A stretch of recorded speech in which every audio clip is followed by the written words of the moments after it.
The Ballad of Buster Scruggs is a Coen brothers movie. It'll be their last film before they split off, and Joel did The Tragedy of Macbeth.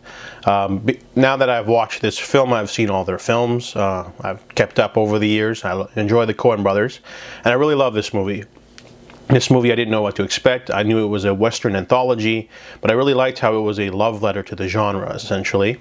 Our first segment is Buster Scruggs. He is a sort of dandy of sorts. He likes to sing and preen around, but he's also like a show-off, a really good gunslinger, and he goes up against some opponents in the film's opening. Then we quickly move on to different vignettes of sorts. There's an Oregon Trail one, which is pretty good. There's a bank robbery one. There's also one about like a traveling showman, and each of these little stories sort of encompasses a small aspect of frontier life. There's also a prospecting one. So each of these stories is made entertaining by the fact that there's just a little bit of violence in all of them.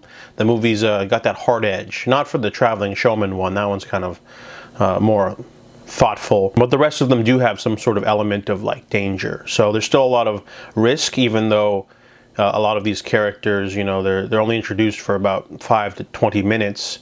Also, the last one's about like a pair of bounty hunters too. So there's lots of interesting aspects of the West. They didn't. They tried to, like, you know, have a little bit of everything, a little bit of flavor of all the different stuff that happened in a really cool way.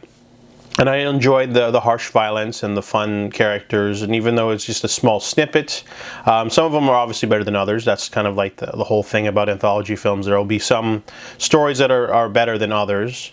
I didn't quite enjoy the bank robbery one or the traveling showman one, but the others were all great.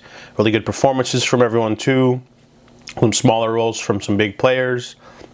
But this movie is for Western fans. If you're not a big Western fan, you probably won't like enjoy it. It's more of a mood piece. I really enjoyed it. So I give The Ballad of Buster Scruggs an 8 out of 10.